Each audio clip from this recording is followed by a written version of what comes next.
Hey, it's Arianna, and you're listening to The Integrated Self, a podcast for finding balance as we grow and evolve mentally, emotionally, spiritually, and physically. Not only am I a coach and mentor, but here to act as a friend and be real. Because let's be honest, everyone is going through something, and sometimes we don't know where or how to start. That's why I'm here.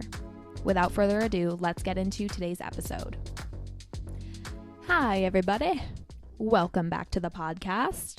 I hope everyone had a great week last week.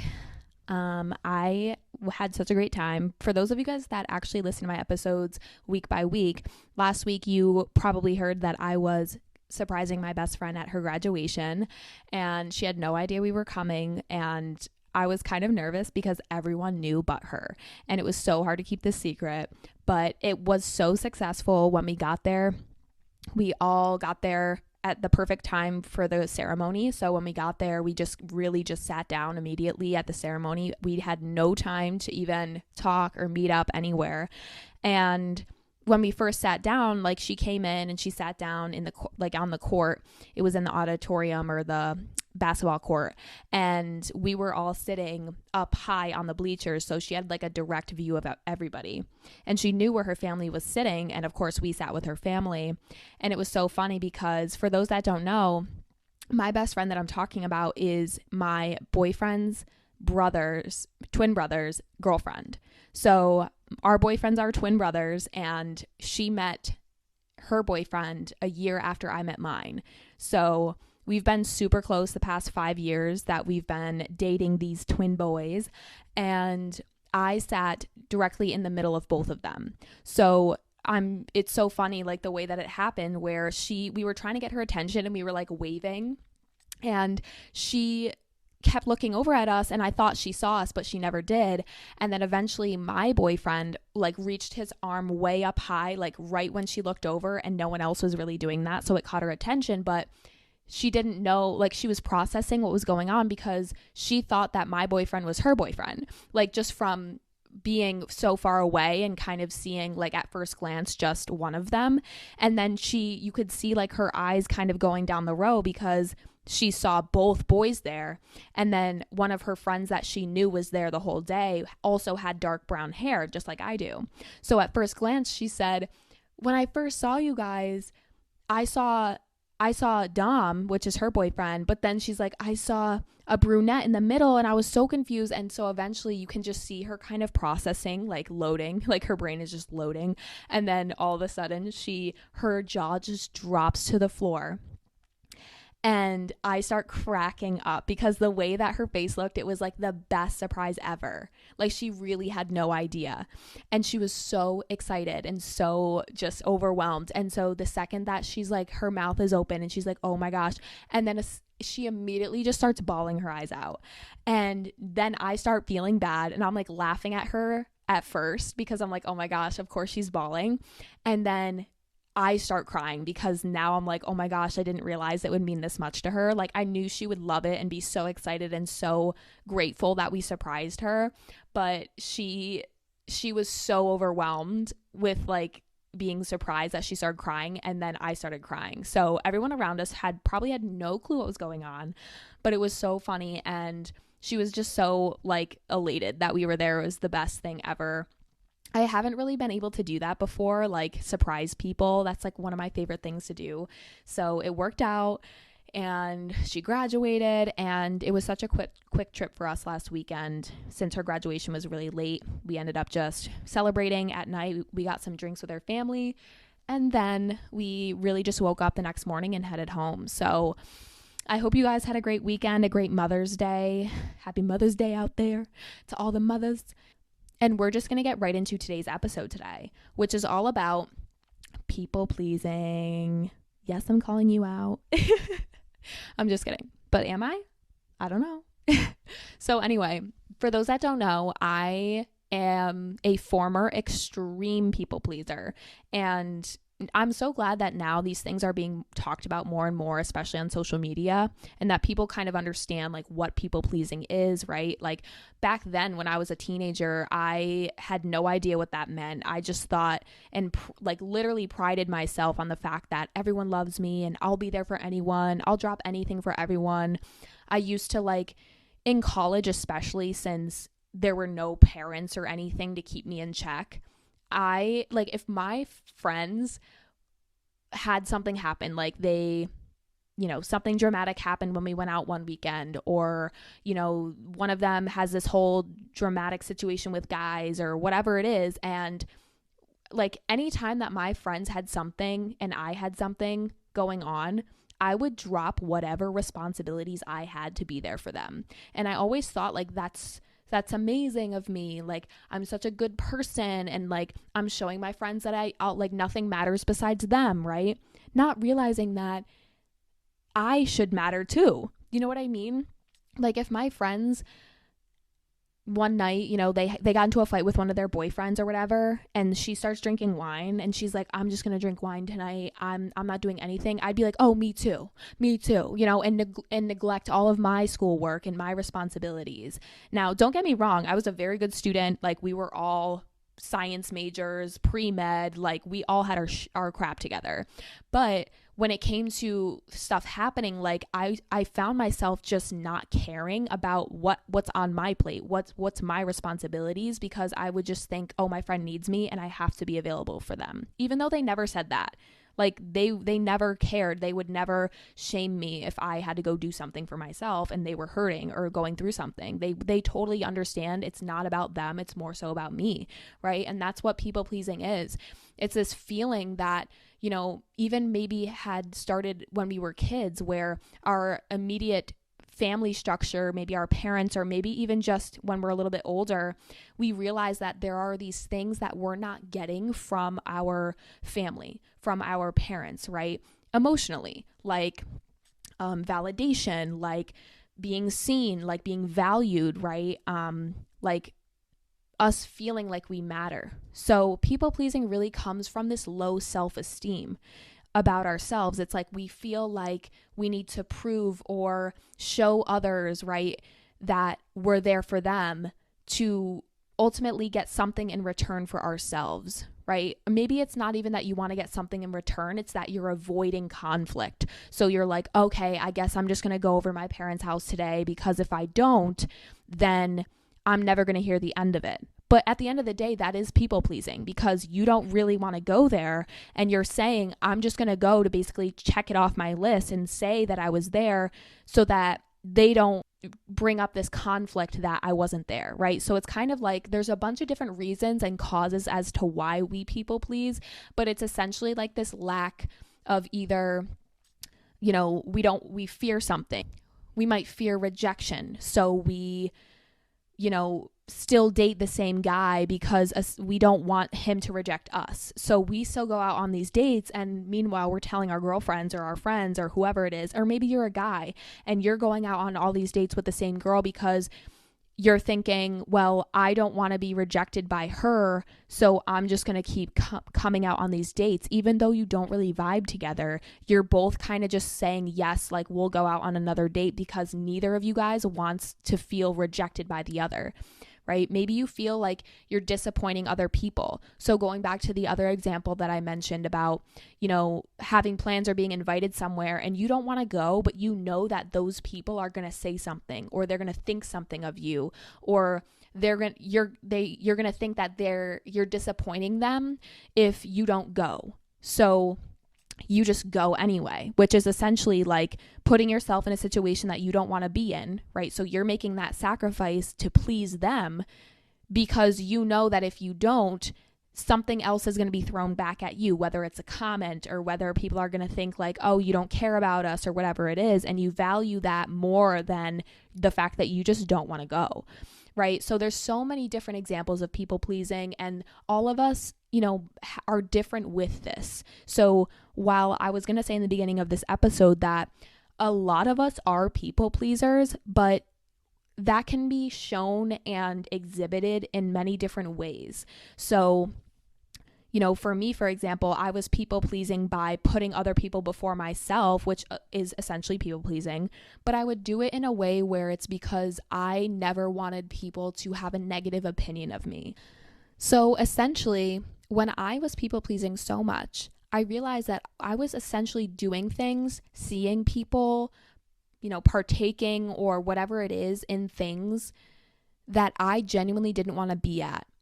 And it's almost like you start to realize that you're becoming more and more unhappy, and everyone around you like doesn't care because they're fulfilled, because you're always showing up, you're always bringing the stuff, you're always saying yes, I'll be there, you're always dropping everything for them, right? So these people are fine and dandy and happy and whatever, and then you start to realize like week after week or day after day, you're having experiences with people you don't want to see, or you're spending all of your time doing stuff for others or being at other people's events or things when you wish that you could have been at home that Friday night, or you wish you could have seen your friends that Friday night. But you have this thought of like, I have to go to their thing because if I don't, X will result. And it's like, well, why do you fear that in general? Why do you fear one of your good friends saying, hey, you didn't come to my Friendsgiving, or you didn't come to my birthday bash on Saturday? What's wrong with you?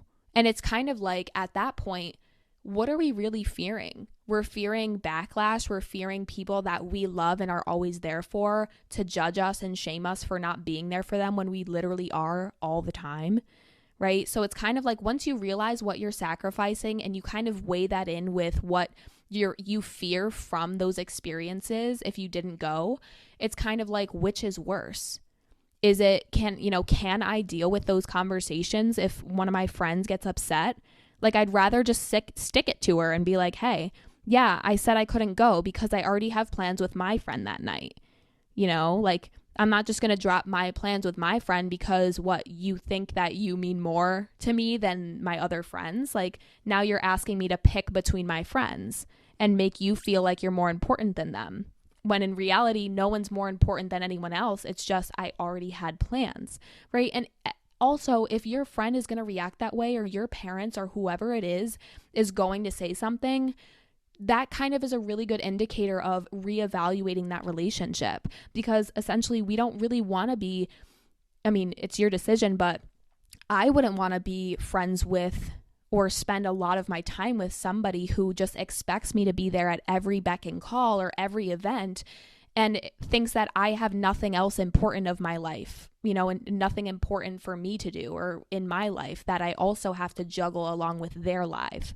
So people pleasing is a tough subject, and it's not something where you wake up one day and you're like, I'm no longer a people pleaser. It's something that takes conscious effort. Like, we have to really be honest with ourselves, because we have to be able to acknowledge those times when we actually are people pleasing, right? And this is like my whole mission statement in my business and me just as a person in general in this world, is that we need to normalize these feelings, right? Like when we say, oh, I'm a people pleaser, or oh, I'm people pleasing again, it's okay.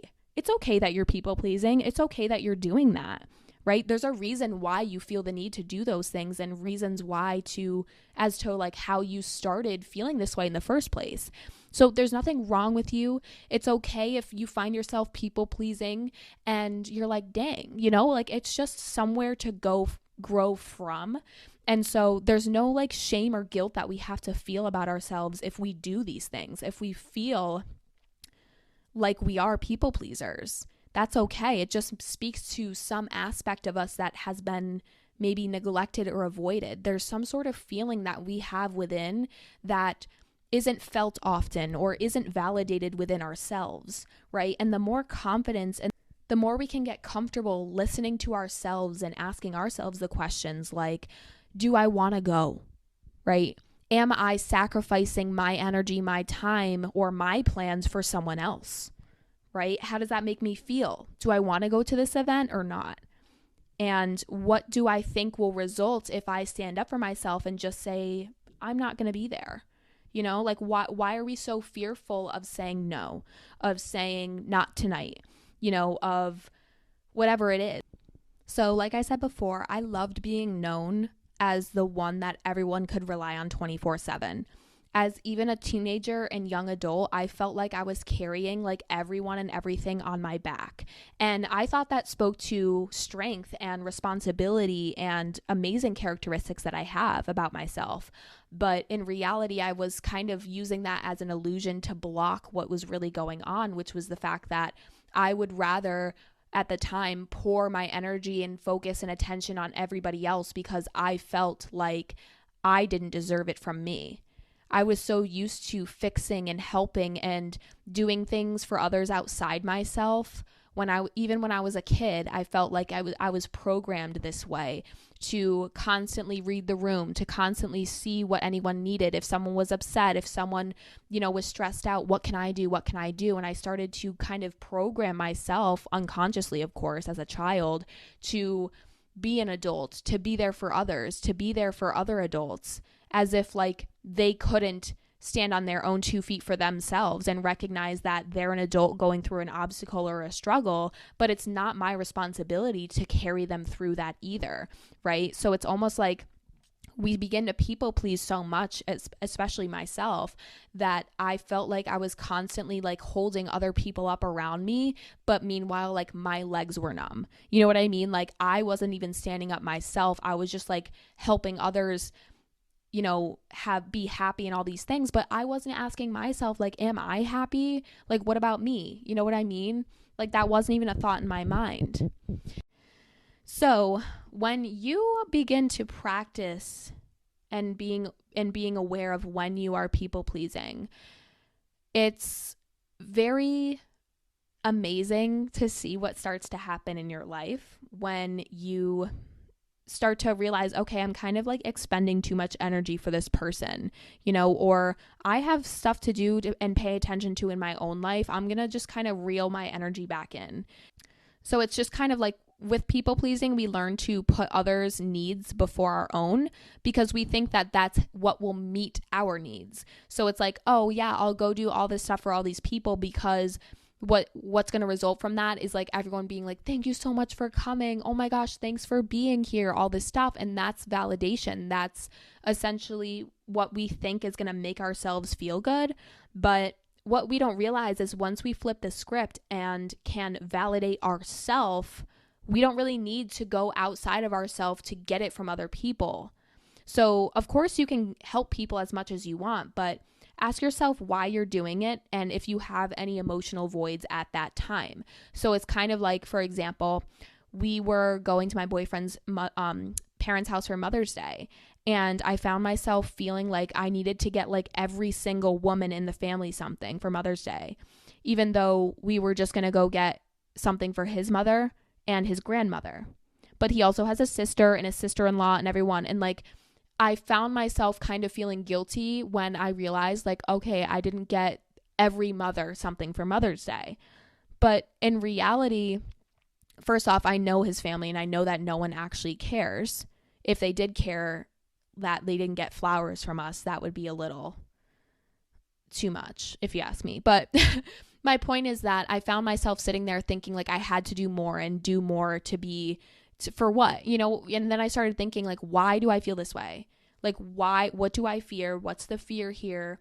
Why do I feel like I have to go above and beyond and get all these things for everybody? Like, it's Mother's Day and words are stronger than anything else. So I just looked at everybody and hugged them and said, Happy Mother's Day. And, said something sweet to them. And that's just valued just as much as flowers or any other gift. So my point is, it's not that we're not helping people anymore and we don't care about others anymore. It's just learning that boundary. There's a lack of boundary there where we tend to prioritize others before ourselves because we think that that's going to make us feel good and that's what going to make us feel validated. But in reality, we can learn to feel that way already so that when we go to help others, it's just to help. It's just to be there for them when we know that our cup is already full, which brings better help, more love, right, for them in that situation than coming in to get something even subconsciously for ourselves. And so I want to talk about 5 things today that I noticed when I stopped people pleasing. Number 1 is that you get to hear your own voice because you're quieting the voices of others. So it's almost like if you don't know what direction you want to go in next, or you're kind of not sure if you want to move or not, or, whatever it is, when we're kind of contemplating these decisions that are naturally come up for us in life, we start to hear other voices in our heads before our own, if we're people pleasing.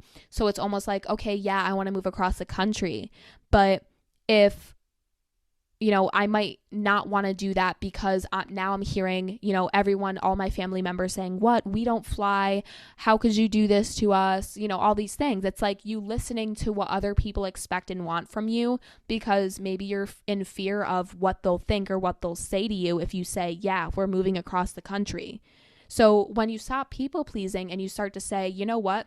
These people are not going to like the fact that we're moving across the country, but I know, and I can hear my soul, I can hear my own voice saying, yes, this is what we want. So now you're able to kind of listen to your own inner voice that's telling you what you actually want. And instead of listening to all the voices in your head of knowing what others are going to think about those things. And by listening to your own voice, you are able to gain clarity on what you truly desire and what you truly want, and align yourself with that instead of not moving and being stuck somewhere that you actually don't want to be at. Because why? Because now everyone's happy that you're staying and that you're never moving. Like now you're sacrificing your happiness and where you want to be for other people, and by listening to our own voice, now we're able to be in alignment with our path, with our choices, and be in control of what's happening in our lives because we're listening to that first and foremost. We're choosing to say, I want to move. That's what I want. How can I make that happen? Instead of thinking, yeah, I want to move, but who knows if we'll ever do that because, my grandparents are getting old and who knows how long they're going to have. And I don't know, yeah, my parents probably won't like to hear that we're moving far away because, they have busy schedules and I doubt they're going to want to come visit us. Stop. Just stop weighing in everyone else's opinion because watch someone else move. Right? It's kind of like if they were contemplating on moving, you wouldn't care. Yeah, you might be sad they're leaving, but you wouldn't pressure them and make them feel like crap if they wanted to move. And if that was their decision, they would probably move because they would put themselves first and do what they want to do. Right? So how come we don't do that for ourselves? And this is what happens when we stop people pleasing is we're like, wait, now I can actually understand what I truly want and go after that because I'm not weighing other people's expectations above my own anymore. Number 2, you have more time for yourself because you're no longer attending to every single request, text, email, or feeling obligated to go out of your own way for other people. So now you have way more time for yourself because let's pretend that you work a 9 to 5 and you're out of work at 5 and someone says, oh, Tuesday we have this event and you want to come. But in reality, it's like an art gala and you're like, no, I don't really want to go to that. And now you don't people please. So you say no. And now what do you get? You get to go enjoy your Tuesday night and do whatever the hell you want to do with that time. Instead of being like, sure, I'll come. And then making yourself go to this event for a couple hours when you already knew you didn't want to be there. And it's kind of like, what am I here for? Just to make this person smile and see that I'm standing here? This is your life. Spend your time doing things and being places that you actually want to be at and do, right? So when we're able to discern for ourselves and not feel the need to respond to every text message right away, make time for every single person in our life, we're able to look at our work week or our time now and be like, how do I want to fill this time? Right? What do I want to do this Tuesday night now that it's open and I said no for once in my life?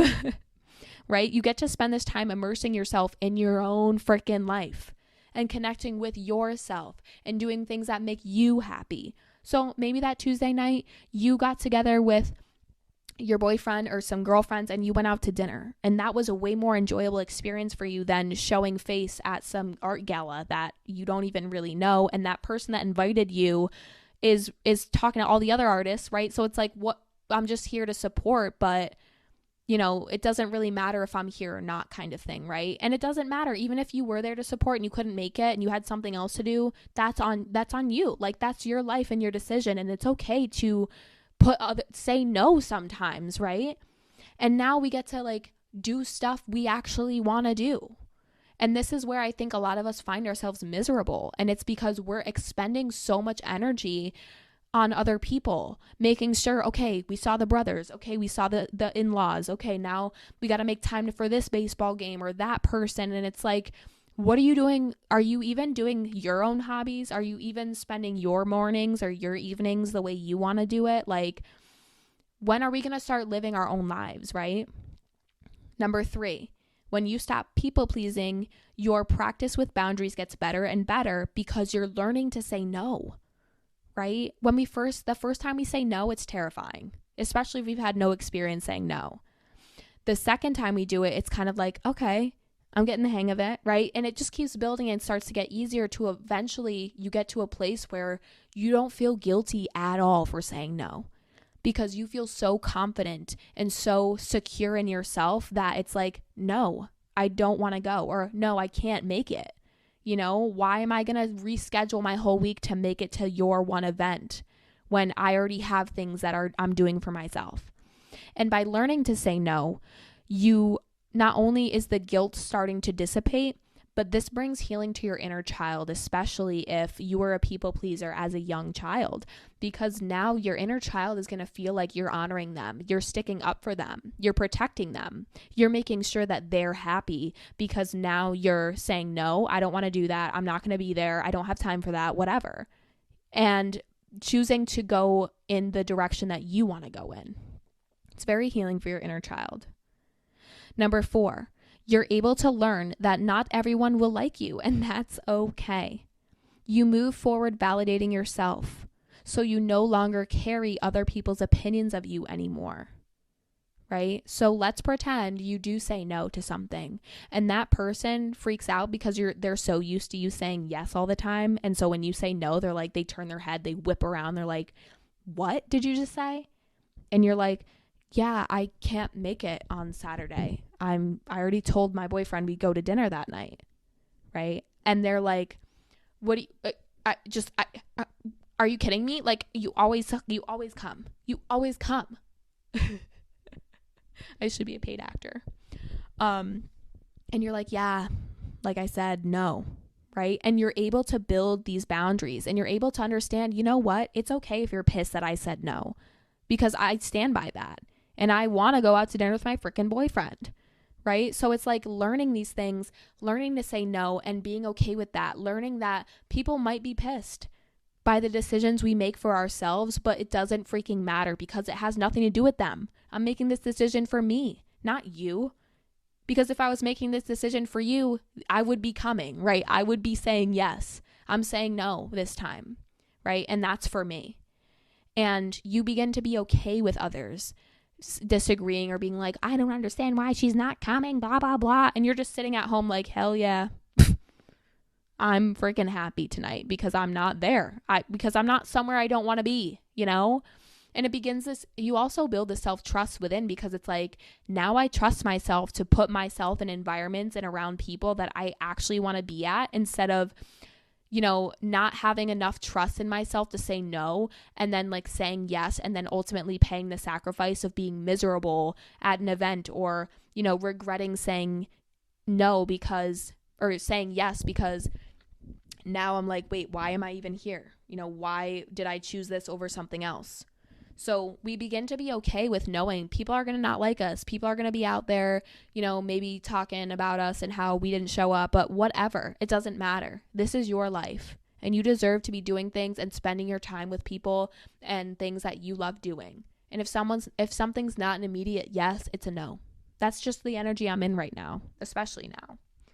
And it's so amazing because you're now aligning yourself with the correct thoughts, decisions, people, places, and things that make you feel happy, right? And the more that we can be around good people and things and hobbies and environments that feel good to us, the more we're gonna feel good, the more we're gonna be happy and develop those connections with the right people.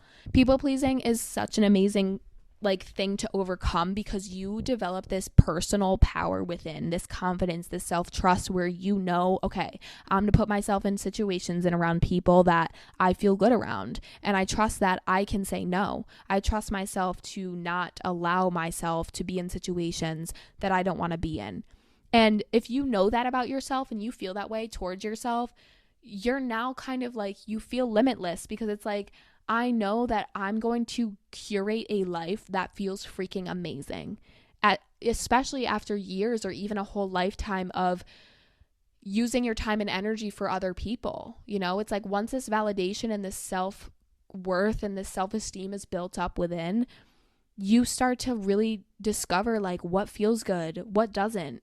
You know, oh my gosh, I can't believe I was hanging out or doing these things for so long when I find myself miserable at. And now I finally have the balls, and I've practiced setting boundaries and saying no. And it feels really freaking good. So number 5, I've kind of already mentioned this, is that by overcoming people-pleasing tendencies, you're activating your solar plexus chakra, which is all about self-esteem, self-confidence, and our ego.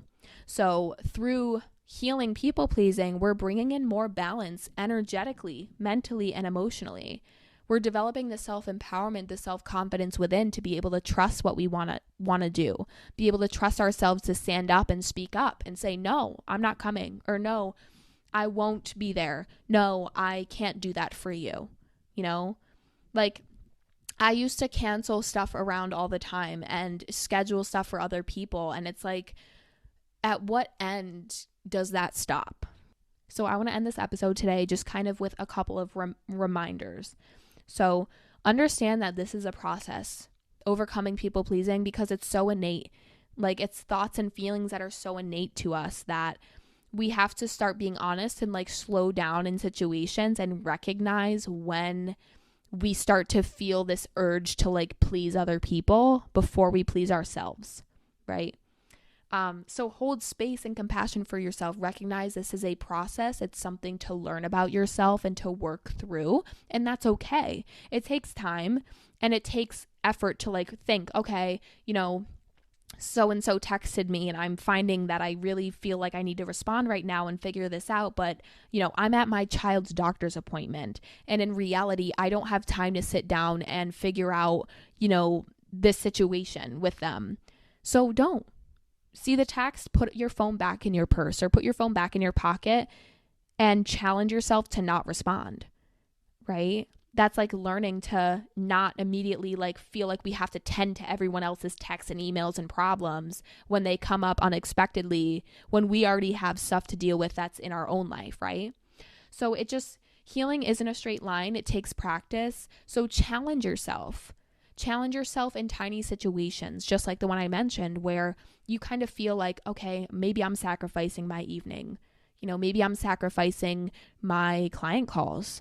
Like, for example, I just had someone message me asking to have a phone call with me about my degrees, because she's thinking about going to the same school I'm going to. And I said, yeah, of course we can meet. But she said, is Monday okay? And Monday's like one of my busiest days in the business. And so I could have fit her in to please her because it's tomorrow. But I know that ultimately that would be piling a little bit too much on my plate last minute, especially since Monday is tomorrow, that I chose to say, actually, I'm unavailable on Monday because I really am. Right? Just the people-pleasing tendencies and the people-pleasing part of me wants to make time for that. But in general, if she can just wait 2 more days, I'd have way more time on Wednesday to put my mental energy into that call and be there for her and answer her questions in the best way I know how, instead of doing 5 calls before her and then like throwing her in last minute and then feeling exhausted in that this was last minute and I wasn't prepared for that call, right? So it's just learning in these little situations, you know, hold the awareness, understand healing isn't a straight vertical line, and that, you know, use your tiny wins to motivate you. So the first time you say no, be like, hell yeah, like celebrate yourself. Feel into like how that feels compared to if you said yes, right? So just hold space for yourself. Understand that, you know, this isn't an overnight change and that what you're doing is really kind of interrupting what your body and mind innately want to do, because you've learned to do this over time, or just from other situations or other relationships that you feel this need to, constantly be there for others, or to constantly, drop everything for other people. And once we can learn to kind of reel that back in, we find that we're pouring our energy into our own cup. We find that we're happier, we're less miserable, we're more free. We feel like we can devote more time to ourselves. We feel more confident and begin to trust ourselves a lot more, right? And these are just a couple examples that I've seen in my clients when they stop people pleasing and they really start to look at this and work on it. I even have a quick example of a client who, has been friends with this friend for years, but this friend honestly never asked her. So this friend that she has kids, and that my client has a kid. And we were having a phone call one day because she's like, can I just vent about this friend? Like, I'm just so not overwhelmed, but she's like, I just don't know what to do because she doesn't even ask about my kids. She never calls me. She never wants to visit. She, clearly doesn't really show effort or put energy into my client, but expects my client to like immediately answer and immediately be there. And even like, exaggerate stories to get my client's attention, to like pay attention to her. She's one of those people, like kind of manipulative, and expects people to just answer her immediately, kind of thing.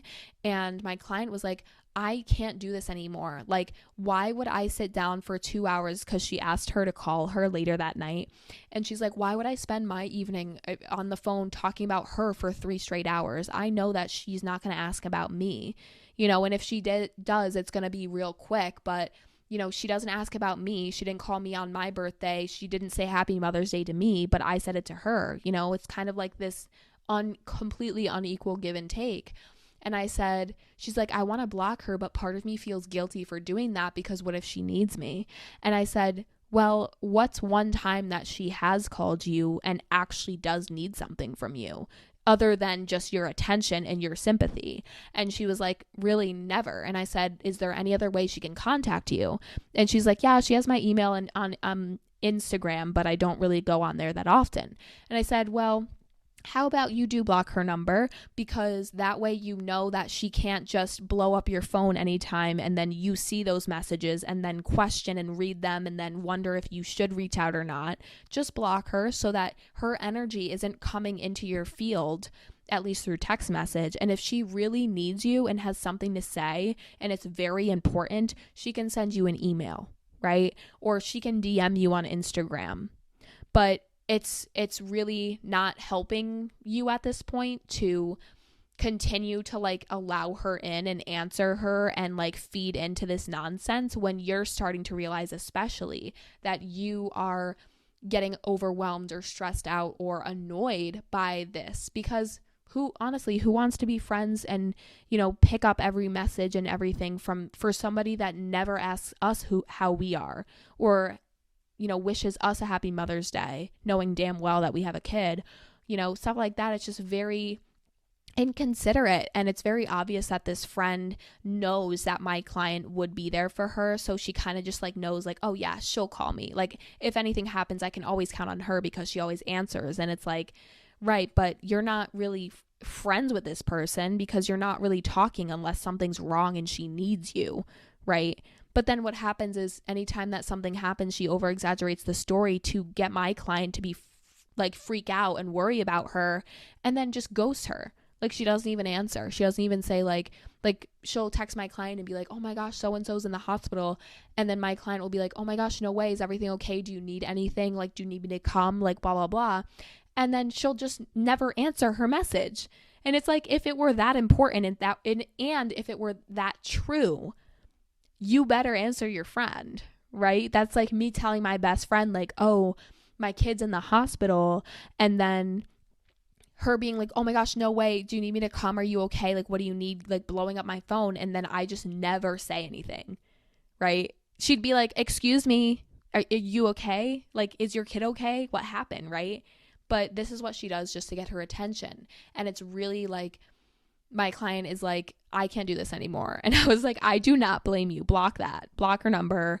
And don't feel guilty about it, because she doesn't feel guilty that she's not, asking how you're doing and how your kid's doing and wishing you a happy Mother's Day. Like, that's clearly not a thought in her mind. So why should she be taking up your mental energy and your time texting back and forth if she doesn't give anything of substance or value to the relationship itself? So I hope you guys learned a lot from this episode, and I cannot wait to see you again next week. I hope you guys have a great week, and see you on Instagram and TikTok until then.